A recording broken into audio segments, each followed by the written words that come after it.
Hello and welcome to the latest episode of Surroundscapes. This is one of our Hot Topics episodes, and for this one I'd like to talk to a friend of mine from Portland, Laura Frank. I normally start by telling people something about the guest, but all I'm going to say to begin this one is that the city that both Laura and I live in, Portland, Oregon, is this wonderful hub of creative people. And Laura's someone who I met a year or two ago through another friend of ours in Portland. And Laura's a great example of the sorts of people that are in Portland doing wonderful things. So I'm just going to leave it at that and say hello, Laura.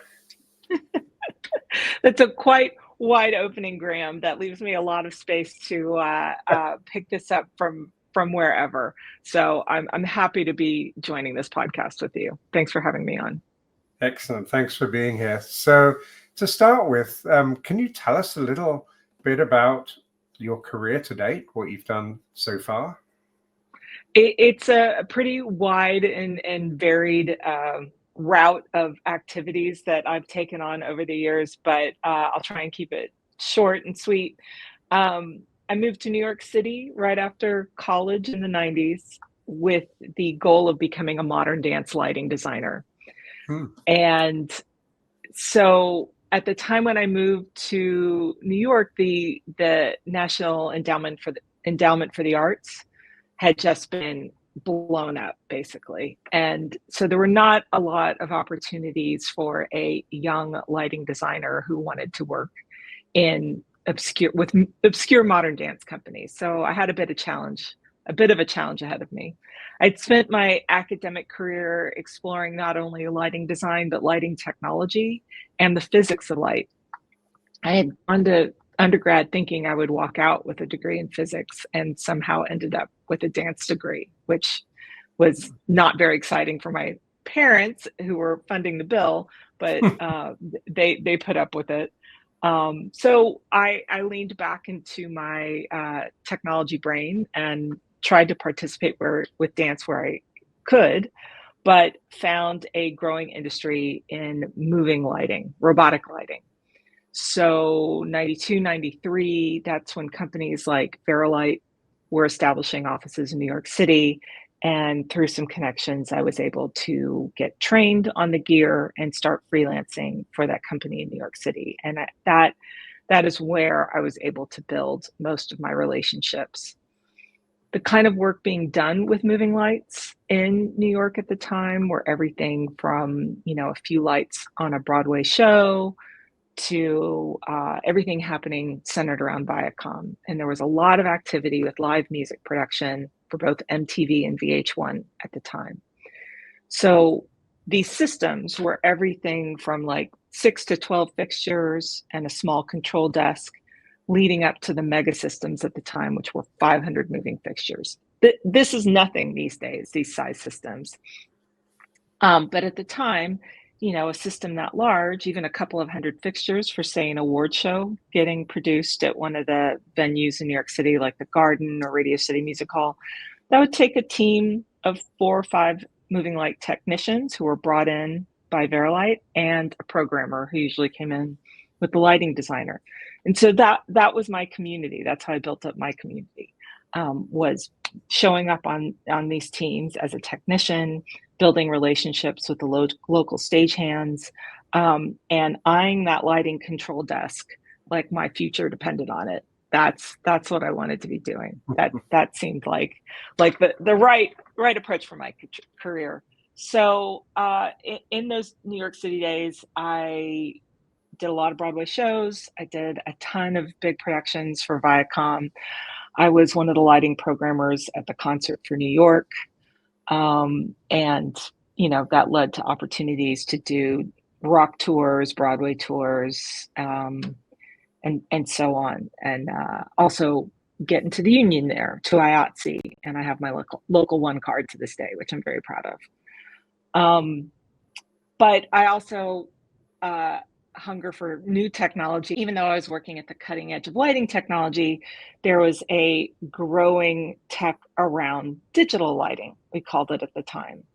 And companies like Light and Sound Design were taking that moving light and trying to figure out how to digitize the shape of the light coming out of it through pushing light through some type of LCD screen and create a projection engine on a moving yoke. And then they realized very quickly that that meant they had to control the content moving through that system while also controlling the moving light functionality of this projector on a yoke idea. And so I was there in the early 2000s as media server systems started showing up on these shows, and I took some time off. I gave myself a 3-month sabbatical and taught myself the language of motion graphics, and built myself a website, and taught myself a couple of early digital video motion graphic creation tools. I think maybe the early After Effects version, definitely Apple's Motion tool, which at the time was very expensive, and I think they give it away now. And so after that break and putting the website together, I was able to transform myself as best I could as a moving light programmer. So there, in this field, especially with like the award show market, broadcast award shows, or live music events, the limited amount of projection used or digital lighting. This is the early days of color kinetics, where there were small LED kind of eye candy tools becoming available that people could incorporate into the scenic design. Controlling these elements prior to the media servers was typically the domain of broadcast engineering and very traditional broadcast playback tools. I show up with a Macintosh computer and a couple of digital video outputs, and the broadcast team would look at me like, what is this junk you've brought us? And you are not plugging that anywhere near into our infrastructure. So we got largely ignored, which left us a lot of space to experiment and play. And I remained on the lighting team, even though I was using technology that pushed me into relationships with not only the scenic design team, but the content creation team for the broadcast packages. And these tools became more sophisticated. They became more technically aligned with broadcast functionality. And so once I had Genlock and reliable infrastructure to participate in the signal infrastructure of a multi-camera broadcast award show, you can see what these shows have turned into now. The set is largely made out of LED tech, LED tile. And I should talk about the arc of that technological development too. I used to be able to run an award show or a music event with maybe 480 by 360 worth of pixels. And now it's multiple 4Ks worth of raster video content that need to get managed. And that's in a 2-decade-long process now that we've seen this transformation of what used to be eye candy, run off ArtBeat stock content, to the very sophisticated pipelines that happen today, where you have custom-made video content made for a single-use scenic design in an environment that you have 2 months to produce the plan, the delivery of this content, and the operational structure for playback in a rehearsal environment that might be 2 or 3 days long, that you combine all these elements and need to succeed before you're live to the air or going on tour. So my programming career went from lighting to video and mimics this arc of the rise of video scenery. And with that, I moved away from the lighting team and established my own team as a screens producer, programmer, and then as a screens producer running a team where I had a programmer, content manager, media server engineer, and integration engineers on my team to manage this. These teams are much larger now. I walked away from that role 6 or 7 years ago now to focus on writing about the technology. And then, of course, with the pandemic, this all shifted into virtual production.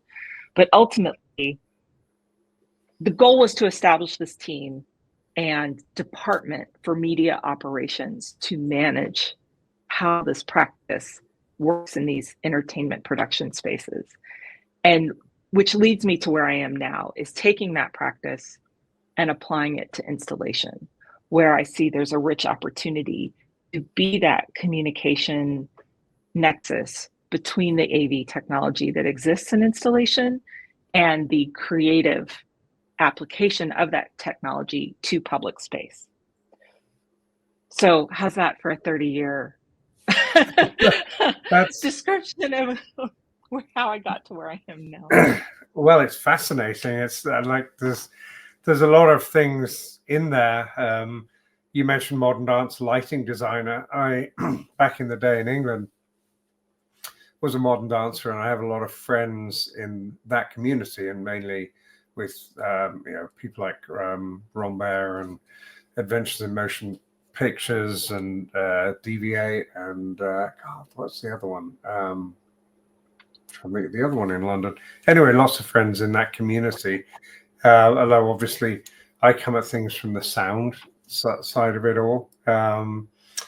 But also your career reminded me of one of my best friends who I know you know too, Liz Berry, who was in England a early Vari-Light operator and became a lighting designer, and then in her case moved into video holography. So it's interesting the way that your two careers have kind of moved on in slightly different directions. I was also really interested to hear you talk about taking 3 months off as a sabbatical to learn new things. I think that's a really amazing thing to do. I only learned to do it very recently. So I left university on a Friday and started work on a Monday. And every time I got different jobs, it was always Friday and Monday. And then finally, when Biamp was sold and I was deciding what to do next, I allowed myself to do a sabbatical. And my only regret is that I didn't do it earlier and didn't do it more often. And I think that's a really interesting way of resetting your career, learning new skills, thinking about new directions. But the thing I kind of wanted to ask you about was writing. You mentioned you got into writing.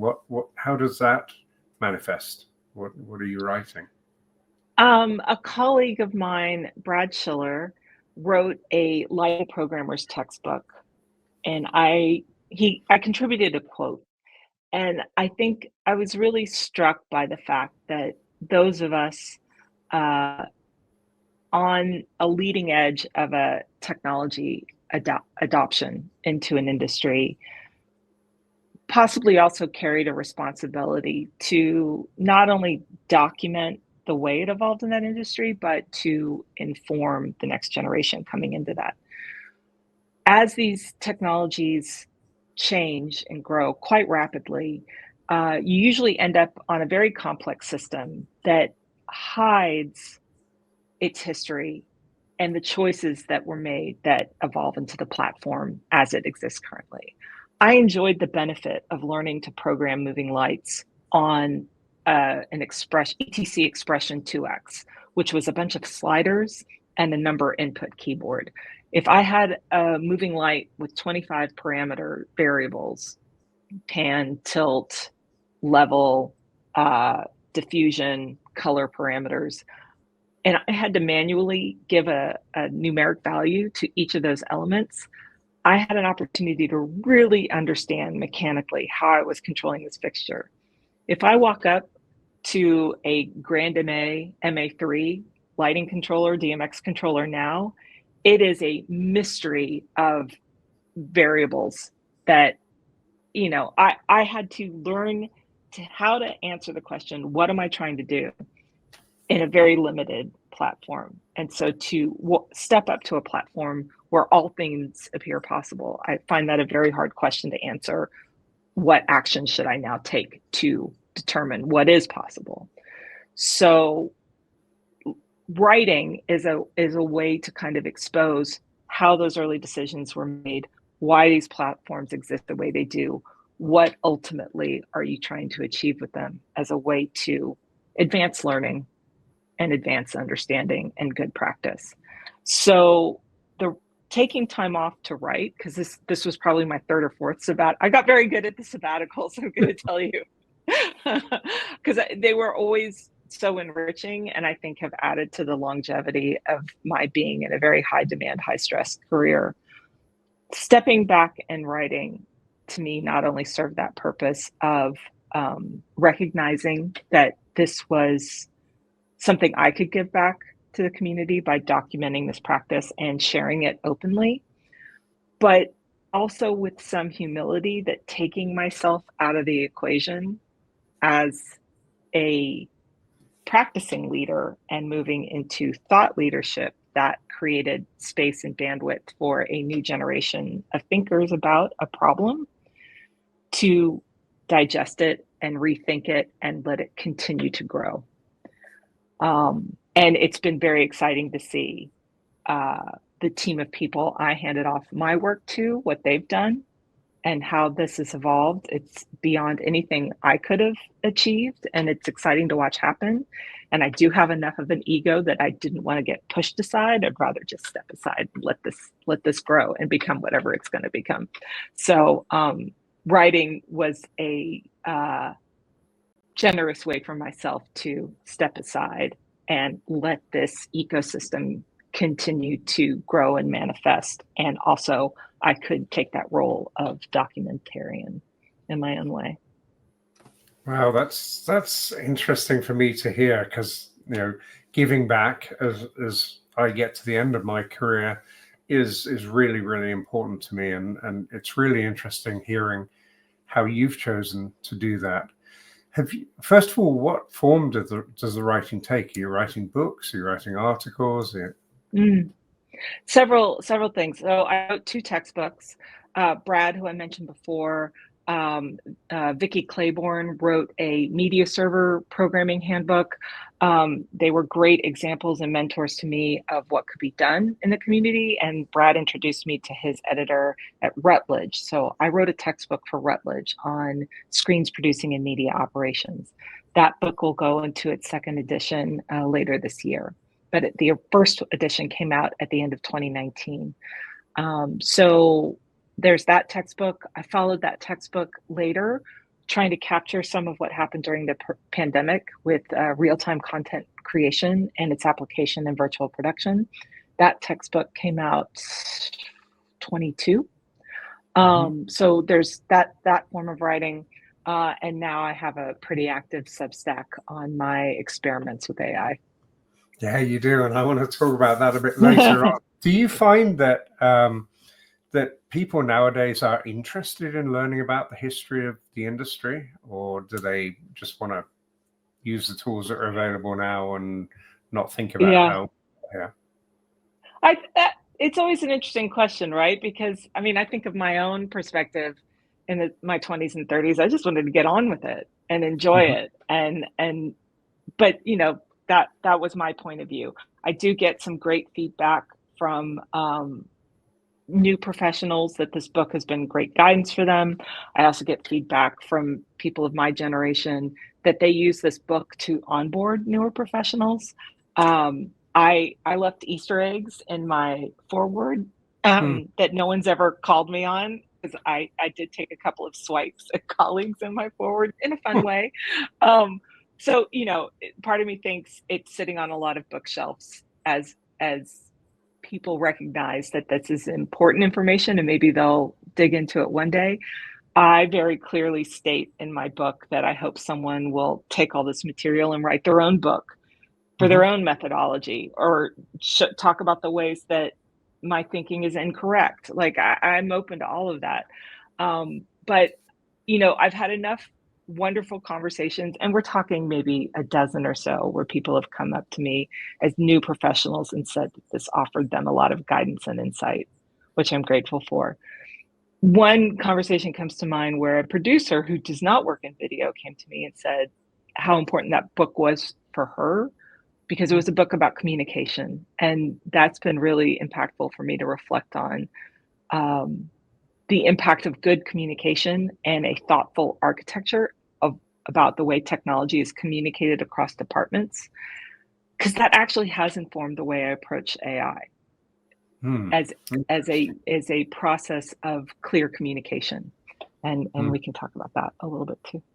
Yeah, yeah, that's interesting. I was thinking about from my side in the audio industry that the work that I kind of wandered into with the interface between people and technology, which in that case kind of manifested in working with Imogen Heap on the Mimu gloves and different Mm, ways, and doing work on eye tracking and different ways of interacting with technology.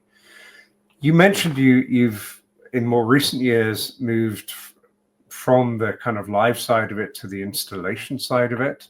And obviously, we're talking here just before the Infocom show, which is the VIXA show. This for installed Pro AV. Um, I'm very frustrated with our industry's dive towards low common denominator solutions, especially in the workplace, in the UCC environment, in huddle rooms, because I see that becoming increasingly commoditized. And therefore, although there's this kind of 75 million rooms without technology that people are kind of lusting after, the margin in that space is very low. And it's also very, very simple. So I think it'll end up moving out of the AV domain into the IT domain. mm. So in one sense, we're kind of killing our own industry. And also there's a lot of people are wringing their hands about how we bring new people into our industry and the skill shortage. And I look at it and think hanging displays and soundbars is not a great way of bringing new people into the industry. It's not glamorous. It's not fun.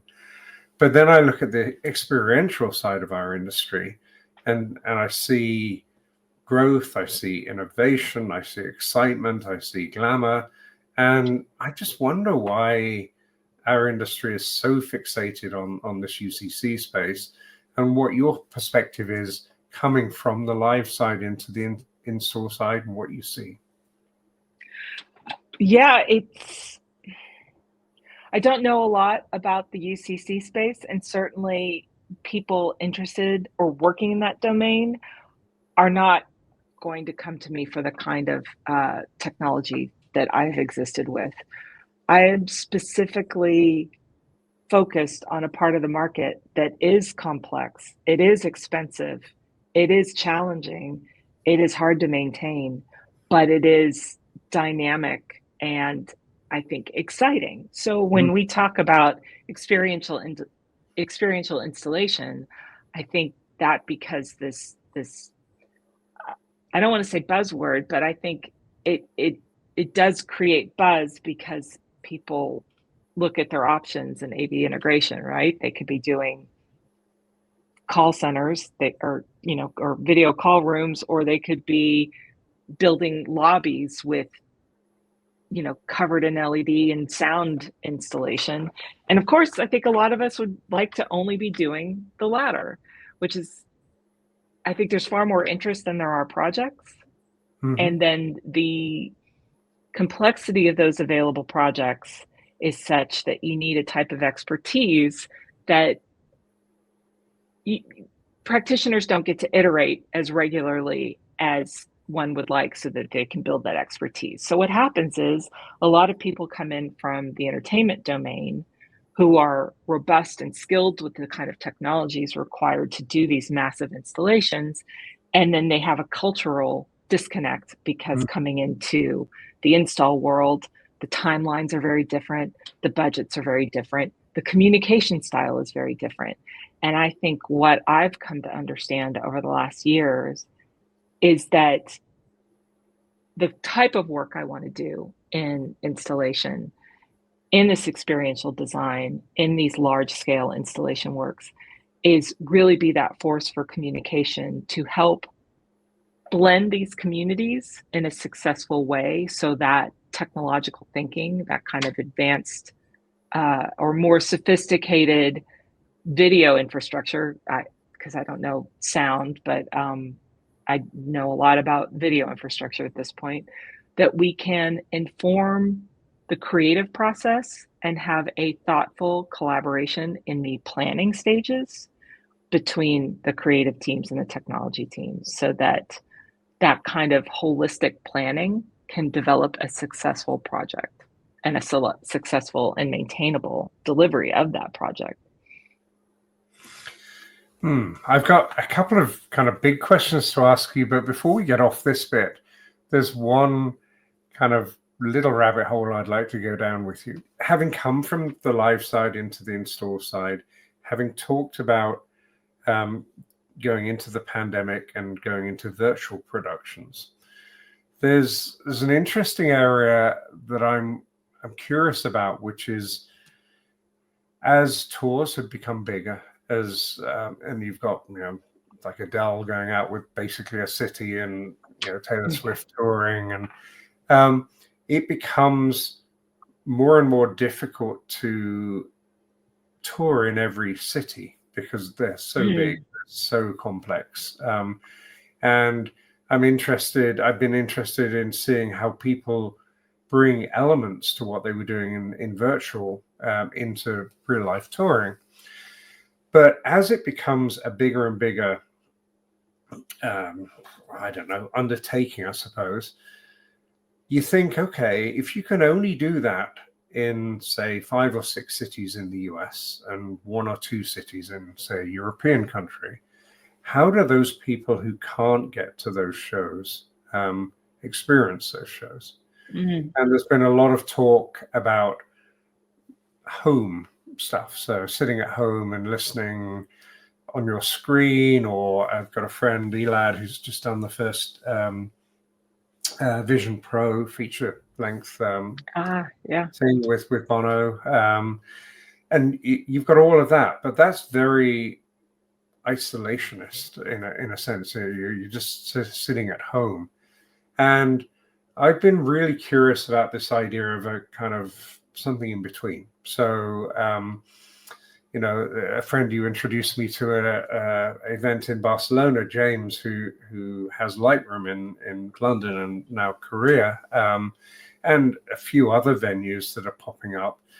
I'm wondering about this concept of a really immersive space, both in video and audio terms, that can be used as kind of an in-between venue. So a simulcast venue, if, say, Taylor Swift's performing in LA, that we in Portland in real time can come together in a venue with, 1,000 Swifties, just say, and experience that with the sense of community, not being there, but not having to go to LA. Is that something you've thought about at all, or?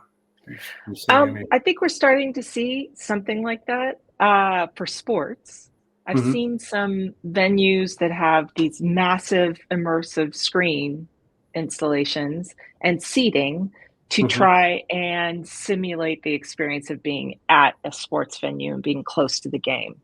And it's, so not sphere sized, but something for, 500 people to be able to come in and have a near live experience. So you get the benefit of like gathering in community, because I love audience. I mean, that's what I'm built for, right? That shared moment of awe that you don't get at home, you don't get in a headset. But I wrote a piece about this for Kristen Nelson and Sundaraman's Creative Stack that they ran for a while, about audience and heartbeat. There's a study that I reference in this article about our heartbeats sync up in a live space like that when we're having this shared experience.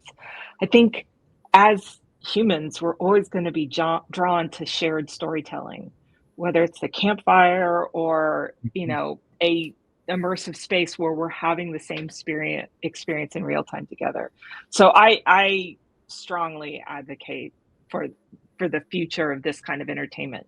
Not everyone is going to afford $3,000 tickets to go see Beyonce. It's not sustainable. But maybe they'd be willing to spend $120 to go have a seat and be nearly there. Yeah. Yeah. Especially as it's $3,000 for the ticket and then the airfare and the hotel and everything else. It's all. So I want to move on to something else that you've done that we haven't talked about yet, which is Framework. Tell me about Framework. So I guess Framework, I'll start with this. Framework is a professional society for what I call live pixel people. We are the professionals who build pixels and manage pixels for live spaces and generate them live in real time for both camera and audience. So we encompass and represent the community of engineers, operational specialists, programmers, content creators and managers, designers. If you are in the lifespan of a pixel from your computer to a screen in front of an audience or a camera, that's our community. And what Framework wanted to do was bring that community together to share knowledge and insight about our practice. Because we do have to reinvent the wheel every time we do a show. And there are some best practices that I think we all kind of adapt to and learn in our particular silo of the industry, whether it's live music or Broadway or touring or installation, that we need to be able to share with each other. So the goal was to bring that direct access to the Pixel community together in a conference that we were fundraising for 2020. So obviously we know what happened there. Everything reverted to online engagement. And we started putting on online events, much the way that sounds like this podcast evolved. We were able to go online and have these conversations there. So we've set our mission to be an organization with 3 basic goals. We want to bring our community together to share insight, so community knowledge sharing. We want to create a clear message to our clients to create better client knowledge about the skills we bring and contribute to these projects. So there's a client education piece.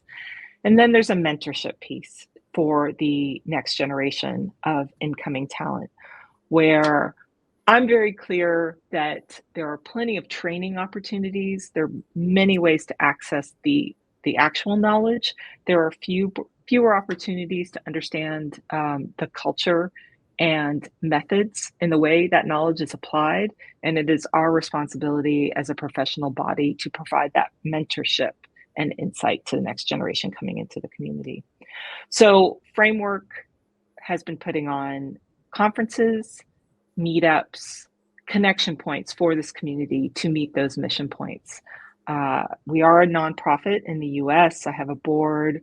We have committees that run both North American and European planning and looking to expand into Asia, South America, and Africa, or MENA, as we can build those committees together so that we can have these events and bring people who work in these spaces together to do everything from, have drinks and talk shop to actually do presentations.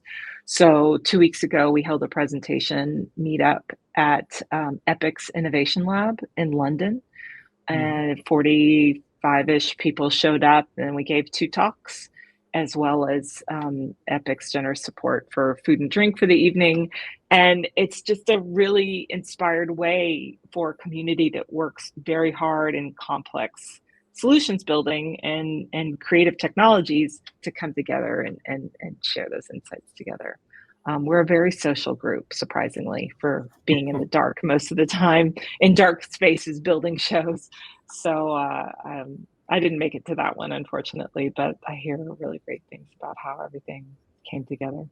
So how do you see that dovetailing, for example, with Avixa, who put on Infocom?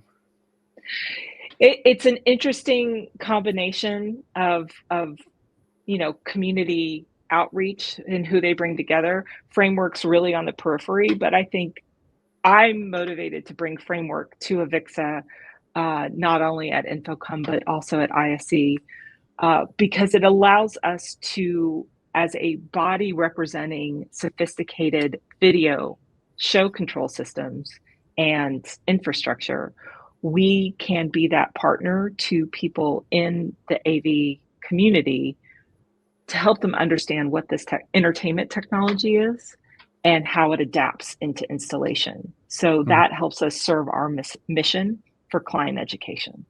Mm-hmm. Yeah, listening to you talk and having been to a framework meetup, I think framework do very well some of the things that Avixa do very poorly.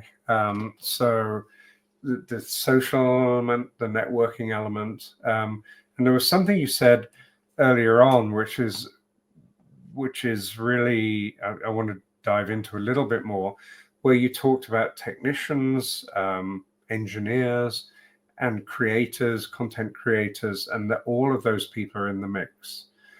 This is something that in the Avixa side of things, we've been very unsuccessful at doing. So bringing that link between the creative community and the technologists, how did you manage it, and what are your experiences there?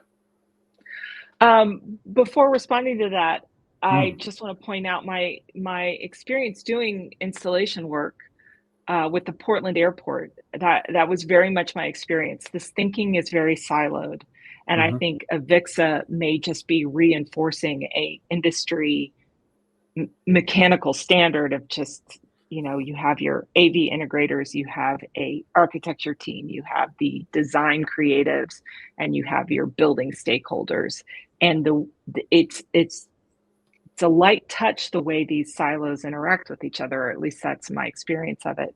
And I think the joy of the entertainment industry is time pressure has forced us to, fight it out pretty frenetically at times, with a lot of like flair, ego, and joy at the same time. But the projects, at least building them, tends to be a short pressure cooker. And through that, I have felt my role is really finding ways to unearth the kind of communication that can kill a project and create countless overtime hours once on site. So that means digging in with the rental company that is providing the video gear, whether it's the screen or the playback infrastructure. I got to shake that tree really hard and let like all the unknowns become known. And I got to go to the creative team. And this is in my screens producer hat. I got to go to the creative team and again, shake that tree and ferret out what they think they know that isn't true, or the way they did it on the last show, why this show's different. Or if they're a content team that's only ever built for a computer screen or a website, I have to teach them how to think like a scenic designer. I'm like, that piece of content looks beautiful on the screen, but now it's going to be across 7 screens in a 3-dimensional space. So how do you account for depth? How do you account for, the seating on the side of the house that's going to be looking at this angle? You can't control line of sight. You have to think about space. I had to learn how to communicate a lot of dense information quickly. So to me, it does not make sense coming into the installation world that there isn't a very refined and robust way to crack what has been miscommunicated, because that's the name of the game to me in entertainment. So I am a natural bridge maker across these different silos and points of view of thinking. And so I bring that with me in framework to make sure that we continue to inform and learn from each other, whether you're thinking about a project from an engineering point of view or you're thinking about a project from a creative point of view. And that's where I think this opportunity is so rich to Mhm. be involved with Avixa's events and bring that mode of thinking into the kind of people who have to execute on these projects. I think it will enrich the experience for them and break them out of their own institutionalized thinking and problem solving. Because in entertainment technology, every show is different, and it's easy to approach. And to your point about making efficiencies and drive costs down, create this cookie cutter environment where all builds are the same. As soon as you start thinking like that, I think you've killed the joy in building any of this work. Mhm. Mhm. Interesting. So the pressure cooker environment of a live, one-off event or a tour brings that communication, and the more structured kind of environment of an installation maybe doesn't as much. I'm interested. One of my interests is in all of this is as a manufacturer of equipment, and that's kind of been my history. There's this disconnect with the people that are using the equipment, and I think it is the case across the industry.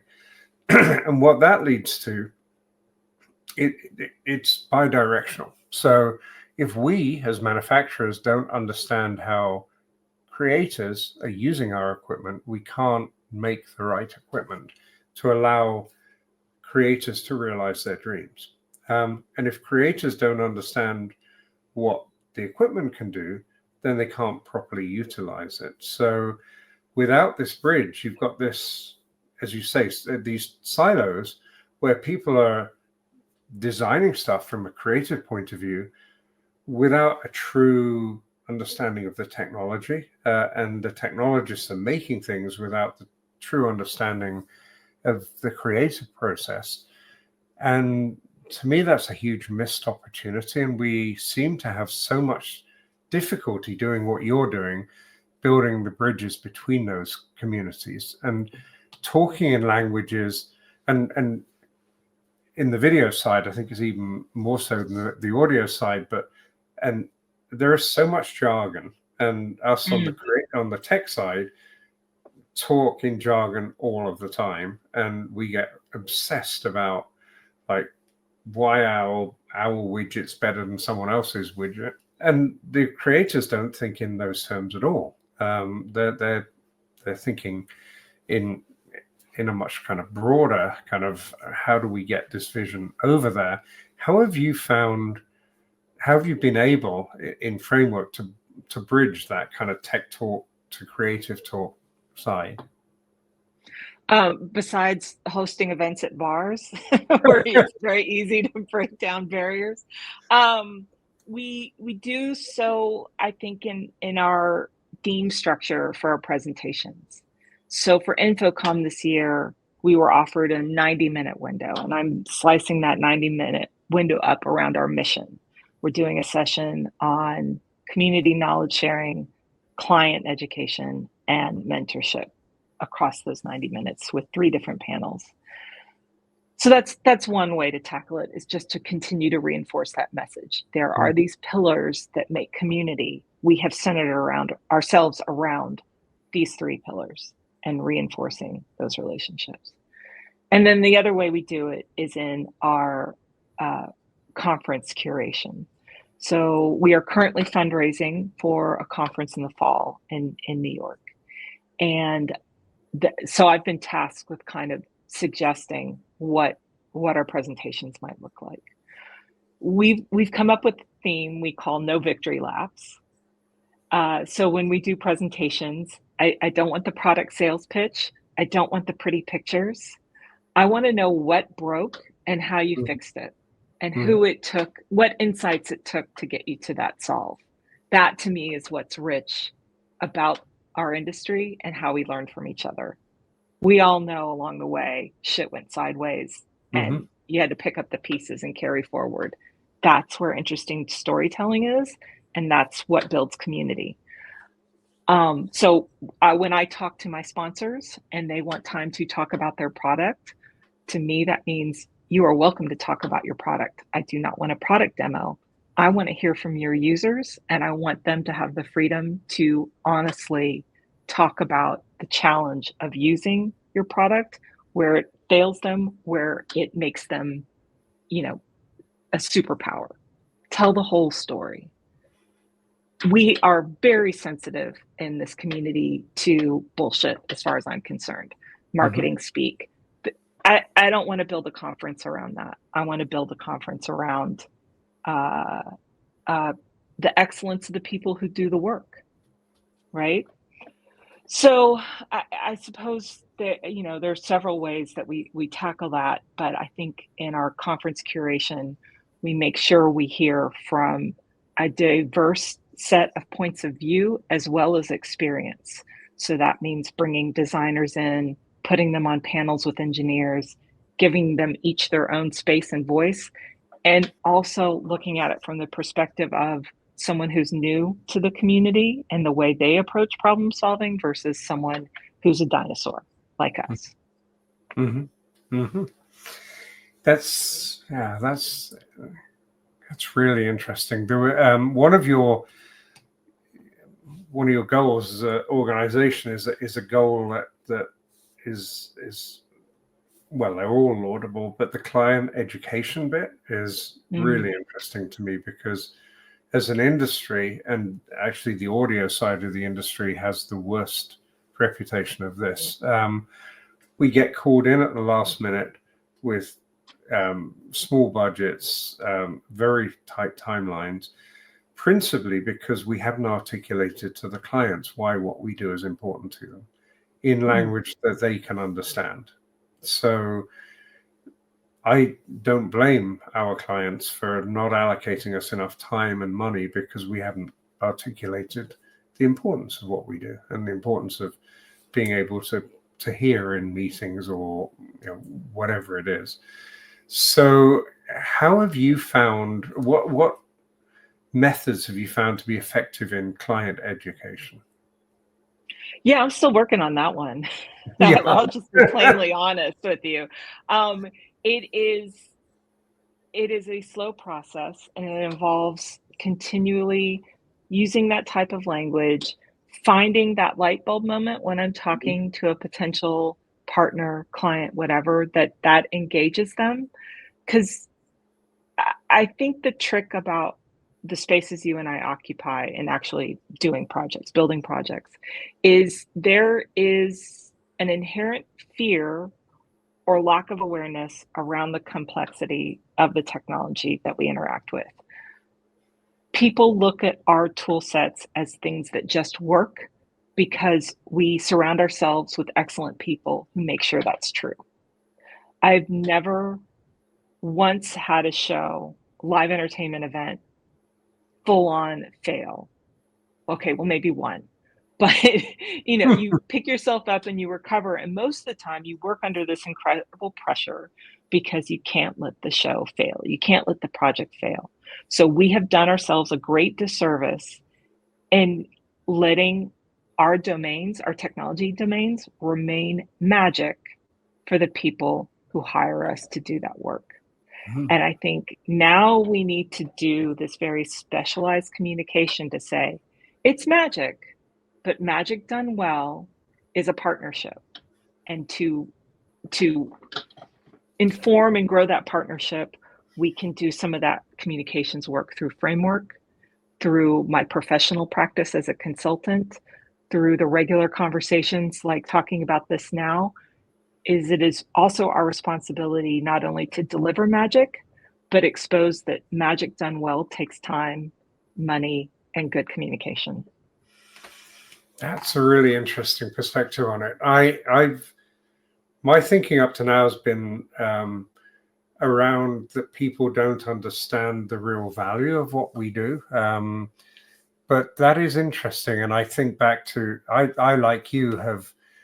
I don't think I've ever had something fail totally. I have done hundreds of trade shows, maybe thousands of trade shows, and almost all of them have gone right down to the wire just beforehand, including having had a trade show booth collapse that during the night before the actual trade show, and we were talking about Liz Berry earlier, and she's the lighting designer on for TED, and that's a well-oiled machine. I used to go for, I don't know, a decade and a half to TED. You go and it's this beautiful presentations, but learning from someone behind the scenes about how it comes together with kind of sticky tape and wishes at the 11th hour is, as you say, if people could see behind the scenes, often it's a whole, that magic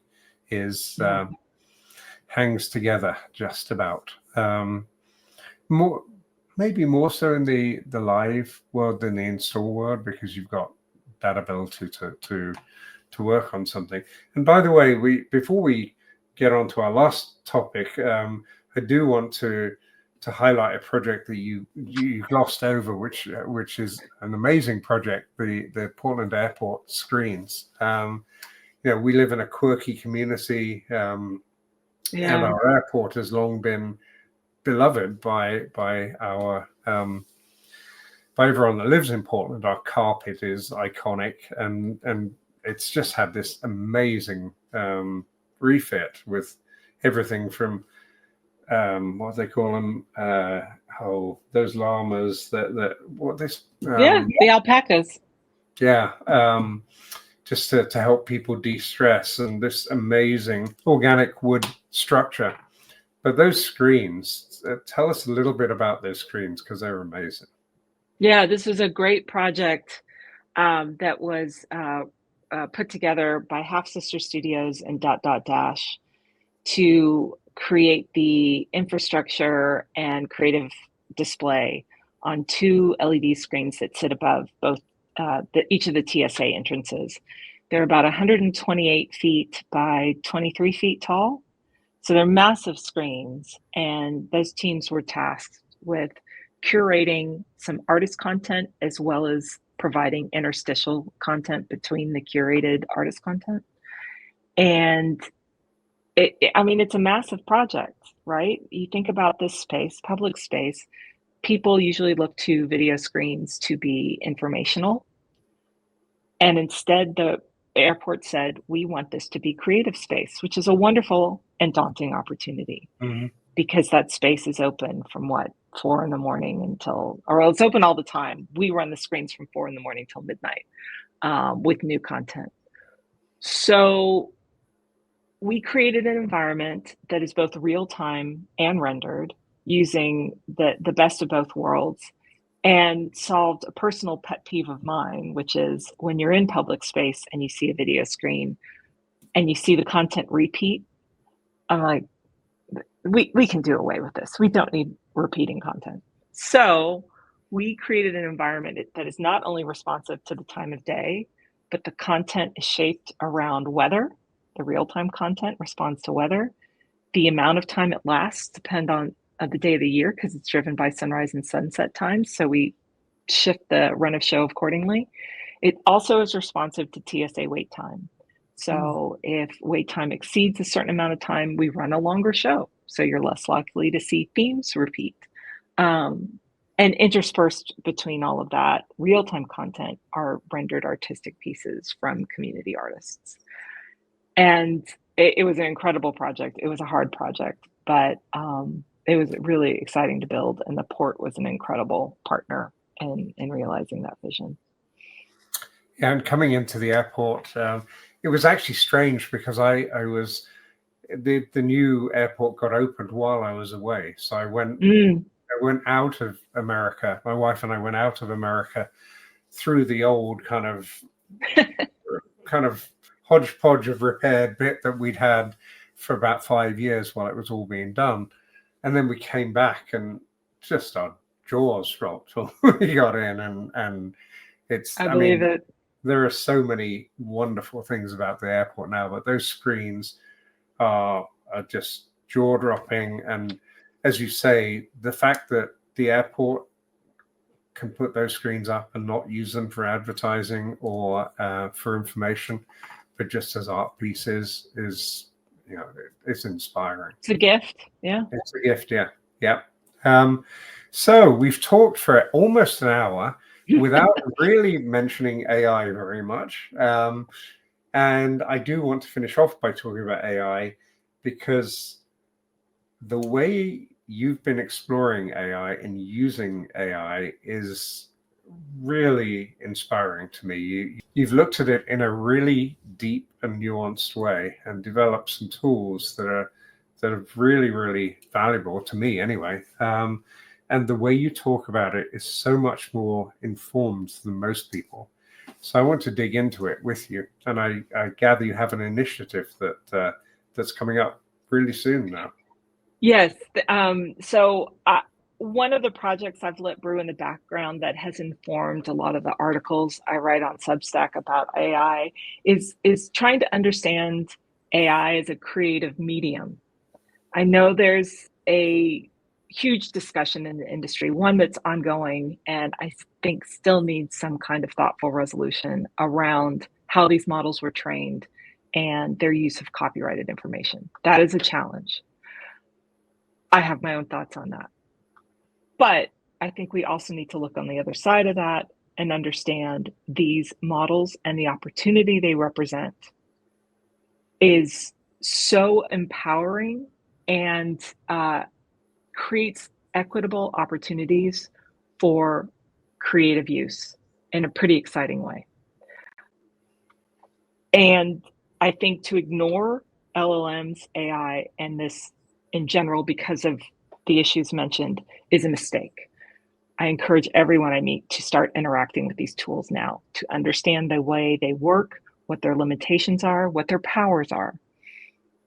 And you have to start, I think, by just using them and using them for whatever you need to do. So the way my brain works when I'm staring at a new platform and I want to get to know what it is and how it works is I try and break it.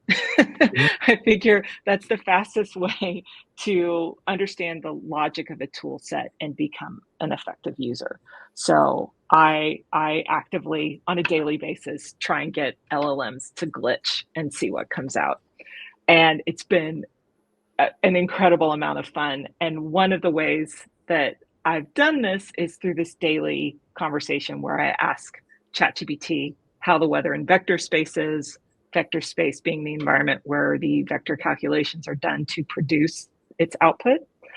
And then I ask it to suggest a random topic for discussion because randomness in these environments is also kind of a fascinating thing we could spend another hour talking about because as a probability model, they are not designed for randomness. They are designed for coherence. So this is how I'm trying to break it. And that experiment, which I've been doing on the daily for 4 months now, has produced a gallery of art that I'm going to be publishing at the end of this week. And from our vector weather discussions, and as an exploration of AI creativity. So I am publishing that this week. Oh, that's cool. In the meantime, a lot of my experiments have turned out really interesting tool sets. I manage my task list with AI. I have 3 make.com automations that I can either speak to, text, or grab screen grabs on my phone. And those all get sent to OpenAI's API and then churn out task items for me that get dumped into a Notion database so I can go back and review them and organize them how I want with some more AI help. But it has also produced something that I think you might be enjoy using, which is my brainstorm engine, which is a GPT. And one of the things I really hate about the LLM and chat environment is it's so helpful and so complimentary and just like I find sometimes I have a hard time trusting the output because it just agrees with me about everything and I want it to stop agreeing with me and actually educate me. If I bring up a topic that I don't know a lot about and I want to explore it and I want to know different points of view and I want the AI to challenge me in my thinking. So I came up with the Brainstorm Engine GPT, which is a tool set that is kind of custom built to take that point of view with me when I bring up a topic for conversation or something that I want to brainstorm about. Yeah, that brainstorm engine is amazing. Yeah, I can't speak too highly of it. It's a 6-step process, and I think the inversion part of it is one of the things I most value in it. That you've written into the GPT this step that's what if the reverse was true, and it's brings out really interesting insights. With AI, and I've followed AI for a long time now. It's very easy to use. It's very at a superficial level, and for someone like you to dig in and really kind of try and break it, in your words, is inspiring, because it almost harks back to the conversation earlier about using lighting tools now versus understanding how they were developed and the constraints that were back in the day. And it's so easy now to use the tool because it's easy. It's Yeah. the UI is very easy, and as you say, it's very complimentary, and a lot of people, I think, believe the output as gospel, and it's really not some of the time. And it's fun when you can pick it up on something that is blatantly not true, which could be, I mean, a small example. I was trying to work out what weekend Loom was this year, the light festival around ISE, because I wanted to know whether to book before or after the show, because I wanted to see Loom. And so I asked GPT for what the dates of Loom were, because I couldn't find them anywhere because they hadn't posted them. And it said February the 3rd to 4th. And I went, that's strange, because that's midweek. So it went back and said, are you sure? And basically I said, yeah, you caught me out here. That was one place that said that. Everywhere else is saying it's not announced, and I think it's fair to say it's not announced. And when you break it, when you try and push it, it's really the time that you. I think it's a really, really powerful tool, but also it's really important to understand that it's not perfect, and that the imperfections are actually kind of interesting. You talk about creativity. I'm inspired on the music side of it by the work of Holly Herndon. Have you come across her? No. Work? Holly's great. She does this music that is so she's from Tennessee. So it's kind of Sacred Heart religious singing mixed with throat singing from Eastern Europe and Asia. She lives in Berlin now, so it's kind of got electronica, heavy electronica. And then she's a researcher on AI at Stanford. So it's got an AI called Spawn, which is both compositional and performative. And it's super interesting music, which you'll either love or you'll hate. There is no in between. But as well as producing this album, Proto, which is amazing, she's done Holly Plus, which is a timbre transfer program. They have an initiative called Spawning, to your point about copyright. So Spawning is a way of musicians being able to opt out of LLMs, and is respected by the large LLM keepers. And she and her partner Matt have just done a thing called The Core, which at the Serpentine Gallery in London, which is basically going and recording pieces with 7 choirs around England, and then bringing in an AI as an element to this choral singing, and it's remarkable. So I'm going to be really fascinated to see the art that you produced using AI. That's going to be really interesting. There's a topic relating to all of this that I'd be interested in your input on. So I've become interested in the last, probably since ISE in MCP, and the idea that AI agents can talk the same, can output a common language, and we've just become part of a thing called the Open AV community, where we and a number of other AV manufacturers are sharing our APIs into public APIs into the cloud. But Excite, who host OpenAV, have also built an MCP server. So I can see a future where, for example, control systems and things no longer exist, because you can go direct from your favorite AI agent through MCP into direct API calls, and control systems no longer exist. And that's an interesting future that's very open source. It's kind of a variety of AI agents speaking a common language through a server into manufacturers who've committed to share their public APIs in the cloud. I look at that, and then I look at, for example, OpenAI's purchase of Johnny Ive's IO last week or the week before for $6.5 billion, with this kind of view to making AI hardware hopefully better than the Rabbit and stuff that although I do love teenage engineering, but the Rabbit was a kind of flawed attempt, and the attempts so far have been flawed. But I wonder, and they've been talking now about this kind of Apple-like, says he as an Apple user, but Apple-like kind of closed garden of hardware, software, and operating system versus an open architecture with, as I mentioned, with OpenAV and MCP. Do you see it bifurcating into this kind of Apple closed ecosystem versus an open ecosystem?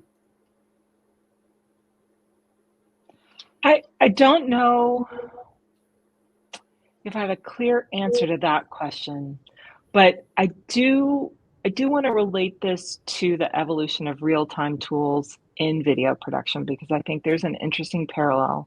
Mm-hmm. Someone still has to decide what they want to make or do. And Mm-hmm. when it's all possible and all the machines can talk to each other and complete the tasks, there's still a task that needs to be executed on.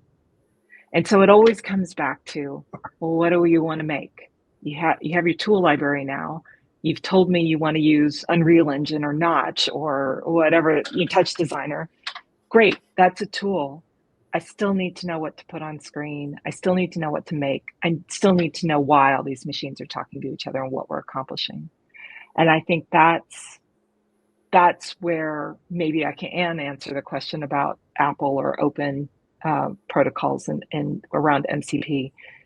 If it takes the curation of a mind and a mindset like Apple and their approach to consumer products, maybe that's the solve, because they are looking at very basic tool sets that people can use that are curated for them, and some of that decision paralysis that comes with all things being possible.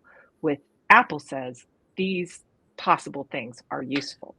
Mm-hmm. You need to collapse the all into something that is actionable and useful. So while I love all these open tools, I love all the possibility, I do see, at least when it comes to pixel making, the decision paralysis of like, well, we have the tool, so we can get it done. We can get anything done. I still need someone to define what that anything is to start the process of getting it done. So I guess any opinion I have in this context would come from that. That is a really interesting perspective on it, and that makes a lot of sense. Well, we've run over the hour. We're on the subject of AI. Is there anything else you'd like to say in your kind of journey through kind of start talking to a model? Pick one and start talking to it. Treat it like you would treat a weather report, as far as I'm concerned. It's going to be really informative, and like the weather, you may want to prepare for for it to not be entirely accurate. So come with your critical thinking brain on, but start talking to AI, see what it brings you. Excellent. That's a great way to finish this. Thank you so much for your time, Laura. How can people learn about you and about Framework? You can find Framework at framework.video. That's probably the easiest place to reach out. I have my Substack, my consulting work. All those links are probably most easy to find at LinkedIn. And you can find me either through Framework or searching for me at LinkedIn. Excellent. Thank you. You can find Surroundscapes at surroundscapes.bluesoundprofessional.com or on any podcasting platform of your choice. We do weekly podcasts, so please come back for more. And thank you very much for listening. And thanks again, Laura. Thank you, Graeme.